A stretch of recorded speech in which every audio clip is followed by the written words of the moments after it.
الحمد للہ رب العالمین والصلاة والسلام على سید المرسلین وعلى آلہ واصحابہ اجمعین. قال اللہ تبارک وتعالی فی الکلام المجید والفرقان الحمید. اعوذ باللہ من الشیطان الرجیم. بسم اللہ الرحمن الرحیم. وأنكحوا الأيام منكم والصالحين من عبادكم وإمائكم إن يكونوا فقراء يغنهم الله من فضله والله واسع عليم. وقال تعالى فلولا كان من القرون من قبلكم أولو بقية ينهون عن الفساد في الأرض إلا قليلا ممن أنجينا منهم واتبع الذين ظلموا ما أترفوا فيه وكانوا مجرمين. وقال النبي صلى الله عليه وسلم خير النساء بركة أيسره مقولا. صدق الله العظيم وصدق رسوله النبي الكريم ونحن على ذلك لمن الشاهدين والشاكرين والحمد لله رب العالمين. محترم و مکرم حضرات علماء کرام اور ایمان والے بھائی، اللہ تبارک و تعالیٰ کا شکر اور احسان ہے کہ اس نے آج ہمیں نکاح کے سلسلے کی ایک مجلس میں حاضری کی سعادت نصیب فرمائی. اللہ تبارک و تعالیٰ نے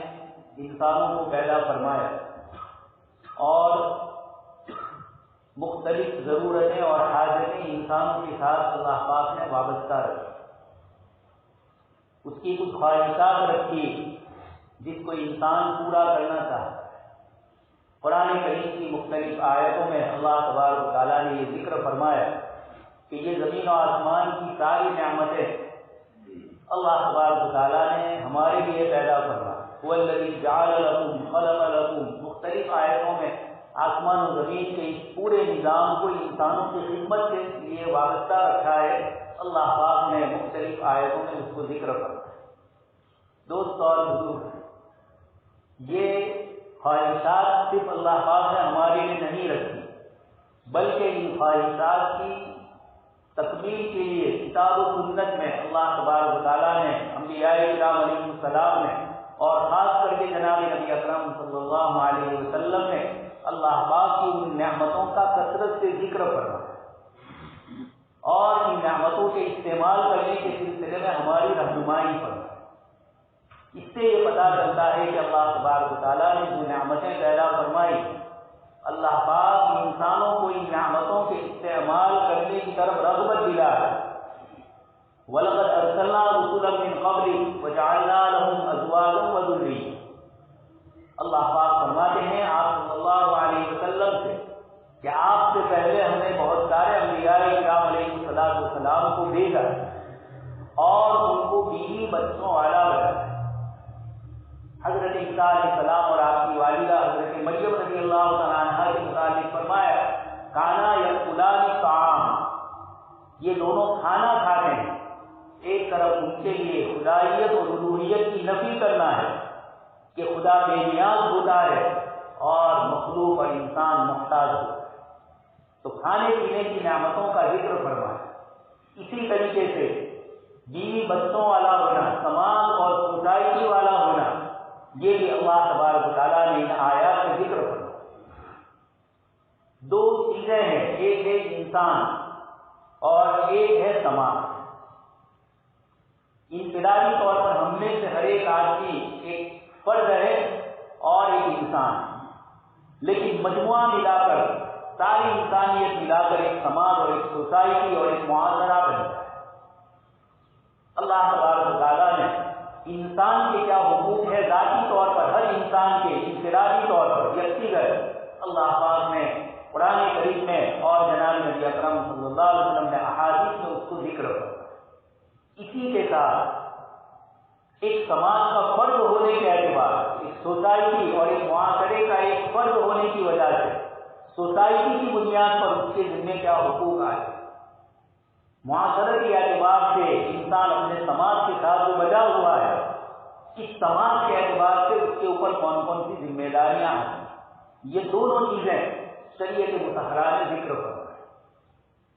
اور اس وقت کی دنیا میں ان میں سے ایک کی طرف کمی اور زیادتی ہوتی ہے تو انسان افراط و تفریط کا شکار ہوتا ہے۔ ایک انسان کے جو حقوق ہونے چاہیے یہ بھی شریعت مطہرہ نے متعین پر، اور پورے سماج اور سوسائٹی کے حقوق کیا ہے، سماج اور سوسائٹی کی ذمہ داری کیا ہے، اللہ تبارک و تعالیٰ نے قرآن کریم میں اور احادیث میں اس کو ذکر فرمایا۔ آپ کے سامنے میں نے اس آیت کی تلاوت کی، اللہ تبارک و تعالیٰ فرماتے ہیں فَلَوْلَا كَانَ مِنَ الْقُرُونِ مِنْ قَبْلِكُمْ أُولُو بَقِيَّةٍ يَنْهَوْنَ عَنِ الْفَسَادِ فِي الْأَرْضِ، ایسا کیوں نہیں ہوا پچھلی بستیوں میں اور پچھلی قوموں کے اندر کہ جب ان میں کوئی برائی اور گناہ کا کام ہوگا تو کچھ لوگ ایسے ہوتے اولو بقیۃ ینہون عن الفساد فی الارض، جو زمین میں پیدا ہونے والے اس فساد کو روکنے کی کوشش کرے، الا قلیلا ممن انجینا منہ، مگر چند ہی لوگ ہوئے جن کو ہم نے نجات دی، واتبع الذین ظلموا ما اترفوا فیہ، اور انسانیت کا ایک بڑا طبقہ، ایک بڑا حصہ وہ ہے جنہوں نے اپنی خواہشات کی پیروی کی، خود بھی خواہشات میں لگے اور دوسروں کو روکنے کی کوشش تو وہ کیا کرتے، خود اپنی ذات کو نہیں روکتے، واتبع الذین ظلموا ما اترفوا فیہ، اور وہ اس میں حد سے آگے بڑھے۔ قرآن کریم کی ان آیات کے انسانوں نے بتلایا کہ انسانوں نے انبیاء کرام علیہ السلام کی تعلیمات سے ہٹ کر جب اپنی پرائیویٹ اور سوسائٹی کی زندگی گزارنا چاہیے اور اس کے لیے کچھ اصول اور کچھ قانون وضع کیے تو انبیاء کرام علیہ السلام کی تعلیم سے ہٹ کر جب اپنی خواہشات، اپنی سوچ اور اپنی عقل سے جب انسانوں نے قانون وضع کیے تو اس میں یا تو وہ افراط کا شکار ہوئے یا تفریط کا شکار، یعنی ایک چیز میں حد سے آگے بڑھ گئے تو دوسری چیز کے اندر پیچھے رہے۔ یہ قرآن کریم کی ان آیات میں اللہ تبارک و تعالیٰ نے ذکر فرمایا۔ عیسائیت جو اپنے آپ کو سنیاسی پن اور جوگ پن کے لیے مشہور کر چکی تھی، اور عیسائی مذہب کے بڑے بڑے پادری اور سماج کے بہت بڑے طبقے نے سماج کی زندگی چھوڑ کر جنگلوں، پہاڑوں اور باغوں کی راہ لے لی اور وہ اسی میں رہتے۔ اللہ پاک نے ارشاد فرمایا ہم نے یہ چیزیں ان کے اوپر فرض نہیں کی، لیکن انہوں نے اپنے آپ کے اوپر ان چیزوں کو لاد لیا، اور اس کا نتیجہ کیا ہوا، وَرَهْبَانِيَّةً ابْتَدَعُوهَا مَا كَتَبْنَاهَا عَلَيْهِمْ إِلَّا ابْتِغَاءَ رِضْوَانِهِ، یہ سنیاسی پن اور جوگ پن ہم نے ان کے اوپر مقرر نہیں کیا، اور انہوں نے بھی اس کو اللہ کی رضامندی کا ظاہری ذریعہ سمجھا ہے، جبکہ محض سماج سے الگ ہٹ کر انسان اپنی ذمہ داریوں سے دور ہو جائے اور پہاڑوں اور باغوں کی راہ لے لے اور وہ یہ سمجھے کہ میں نے اپنے حق ادا کر دی۔ اللہ تبارک تعالیٰ نے فرمایا، حدیث شریف میں آپ صلی اللہ علیہ وسلم نے اس کو واضح فرمایا کہ ایک وہ آدمی جو لوگوں کے ساتھ حلت ملت رکھتا ہے اور وَيَصْبِرُ عَلَىٰ أَذَاهُمْ، لوگوں کی تکلیفوں کے اوپر وہ صبر کرتا ہے، یہ اس شخص سے بہتر ہے جو سماج اور سوسائٹی سے الگ کر کر اپنے آپ کو بالکل پہاڑوں میں اور راہوں میں رکھنے گا۔ اس لیے اسلام چاہتا ہے ایک ذمہ دار سماج اور ایک ذمہ دار سوسائٹی کو، اور ہر فرد کو، سماج اور سوسائٹی میں ہر انسان کو اللہ تبارک و تعالیٰ اس سماج کے بندن کے ساتھ وابستہ کرے۔ اس کی ذمہ داریاں حضرت علامہ سید سلیمان ندوی رحمۃ اللہ علیہ سیرت النبی میں اخلاق پر گفتگو کرتے ہوئے فرماتے ہیں کہ اللہ تبارک و تعالیٰ نے ہم میں سے جتنوں کو پیدا فرمایا، اللہ پاک نے کچھ فرائض، کچھ فرض ہم پر رکھے، کچھ ذمہ داریاں اور کچھ حقوق ہمارے ساتھ اللہ پاک نے وابستہ ہے۔ ان حقوق اور ذمہ داریوں کو ادا کرنے کا نام اخلاق ہے۔ مختصر طور پر علامہ سید سلیمان ندوی رحمۃ اللہ علیہ نے اخلاق کی جو تعریف فرمائی کہ ہر فرد اپنے سے متعلق جو ذمہ داری ہے، بیٹے کی کیا ذمہ داری ہے، باپ کی کیا ذمہ داری ہے، بیوی کی کیا ذمہ داری ہے، شوہر کی کیا ذمہ داری ہے، ساس کی کیا ذمہ داری ہے اور بہو کی کیا ذمہ داری، بہنوں کی کیا ذمہ داری ہے، بھائیوں کی کیا ذمہ داری، اور اس سے آگے بڑھ کر سماج اور سوسائٹی کے اور بہت سارے لوگ، ان سب کی کیا ذمہ داری ہے، اللہ تبارک و تعالیٰ نے اپنے پاک کلام کے اندر اور جناب نبی اکرم صلی اللہ علیہ وسلم نے اس کو تفصیل سے ذکر کیا۔ اور اسی لیے علامہ سید سلیمان نذوی رحمۃ اللہ علیہ اخلاق کی جو تعریف فرماتے ہیں اس میں یہ کہتے ہیں کہ قرآن کریم اللہ پاک نے حکمت کے لفظ کو ذکر فرمایا۔ آپ صلی اللہ علیہ وسلم کو بھیجنے کے جو 4 مقصد قرآن نے ذکر فرمائے اس میں ایک فرمایا حکمت کا لفظ۔ اس سے علماء مفسرین نے قرآن کریم کی تفسیر کی روشنی میں آپ صلی اللہ علیہ وسلم کی احادیث مبارکہ کو گرایا، لیکن احادیث میں وہ کون سا عنصر ہے جس کو زیادہ طور پر واضح کر کے اخلاق کے طور پر پیش کیا ہے؟ یہ حضرت علامہ سید سلیمان نذوی رحمۃ اللہ علیہ فرماتے ہیں کہ اللہ پاک نے حضرت لقمان کے قصے کو ذکر فرمایا اور اس کے اندر توحید کو سب سے پہلے ذکر فرمایا، پھر اس کے بعد اخلاقیات کو ذکر فرمایا۔ یا بنی انھا ان تک مثقال حبۃ من خردل فتکن فی صخرۃ او فی السماوات او فی الارض یأتی بها اللہ۔ اس سے یہ معلوم ہوتا ہے کہ اخلاق جب اللہ پاک کی ذات عالی کو اپنا خالق اور مالک ماننے کے بعد اور حساب کے دن کا تصور کرنے کے بعد جب انسان ان چیزوں پر عمل کرے گا تو وہ اخلاق میں حد سے آگے نہیں ہے۔ اس لیے کہ پہلے توحید کو ذکر کیا جو انسان کو اعتراض کی راہ ہے،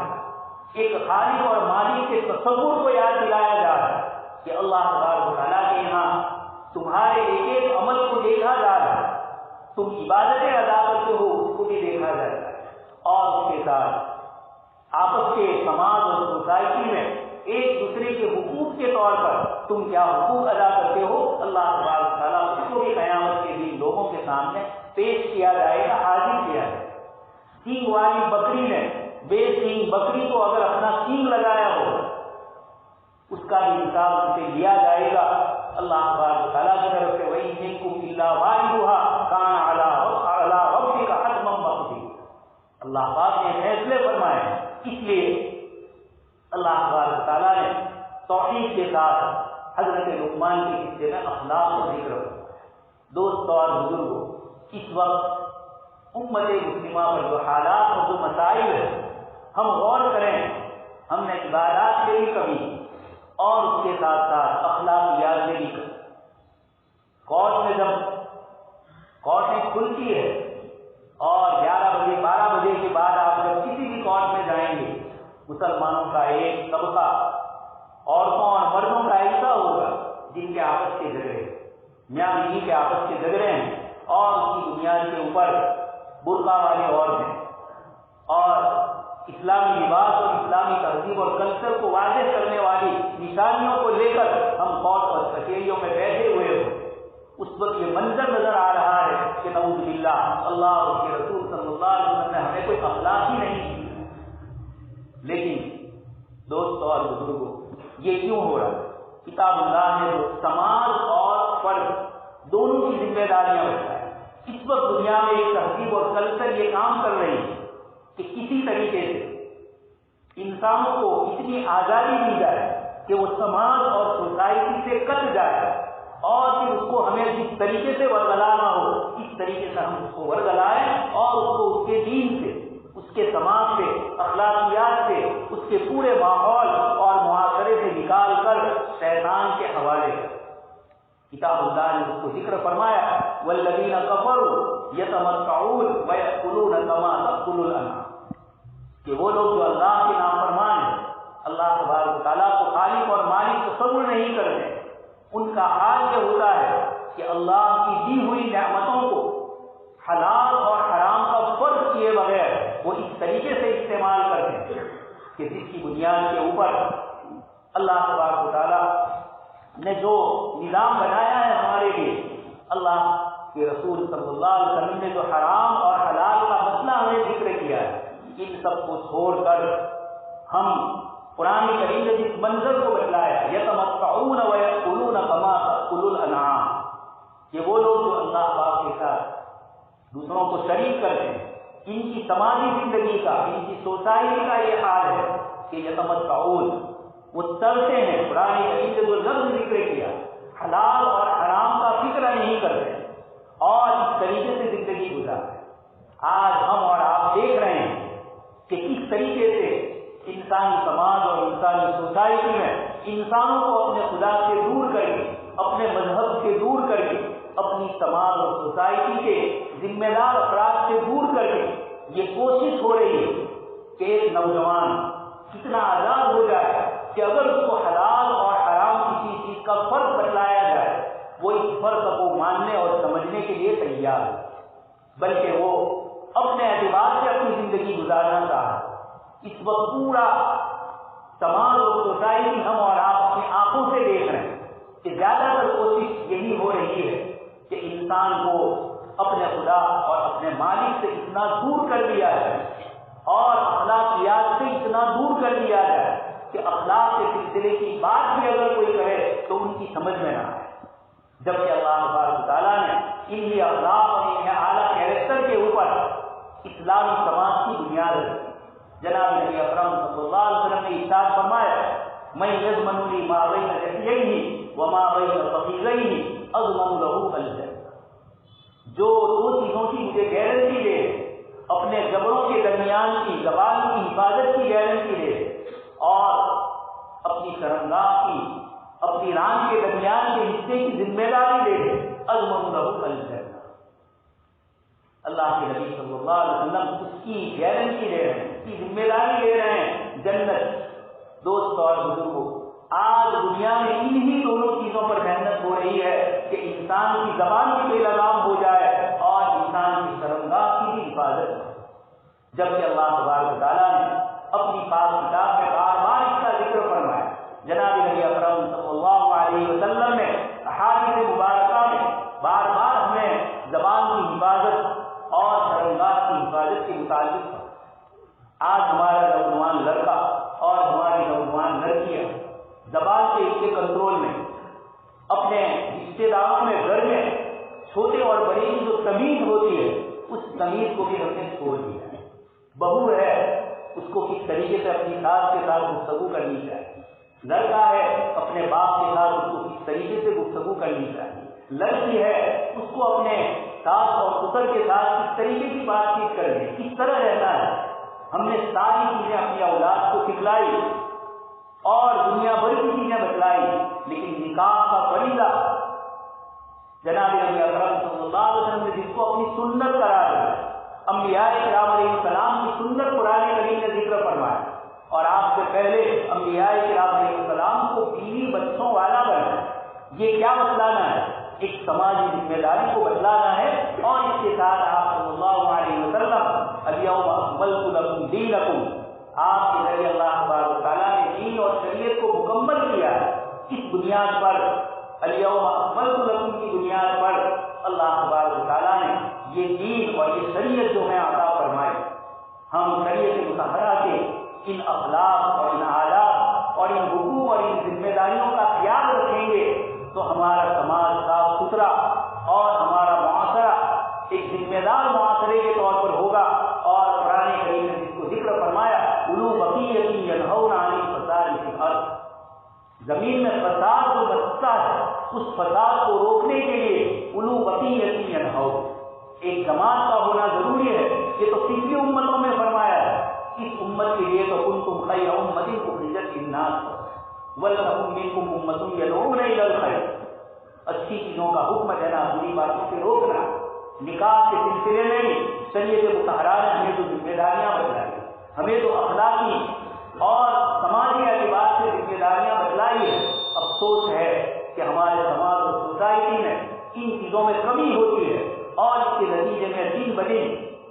ہمارے سامنے ہماری قوم کی بد اخلاقی اور آپس میں معاشرے اور سماج اور لڑکے اور لڑکیوں اور ان کے خاندانوں کے مسائل جو آتے ہیں، اس سے یہ محسوس ہوتا ہے کہ یہ سماج اپنے آپ کو دین اور شریعت سے الگ کرے، اپنی خواہشات جس کو قرآن کریم نے والذین کفروا یتمتعون فرمایا، حلال اور حرام جس سبھی کی ذمہ داری بتلائی،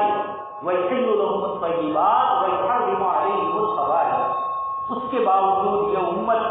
حلال اور پاکیزہ کو چھوڑ کر خبائث کی طرف متوجہ ہوئے۔ جناب نبی اکرم صلی اللہ علیہ وسلم نے اتنا صاف ستھرا دین دیا۔ دوست اور بزرگوں، اللہ تبارک تعالیٰ سے دعا ہے صحیح سنی باتوں پر اللہ تبارک تعالیٰ ہم سب کو عمل کرنے کی توفیق نصیب فرمائیں اور ہونے والے نکاح کو قبول فرمائیں اور سنت کے مطابق اس نکاح کی اللہ تبارک تعالیٰ تکمیل فرمائیں۔ آمین وآخر دعوانا الحمد للہ۔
أشهد أن لا إله إلا الله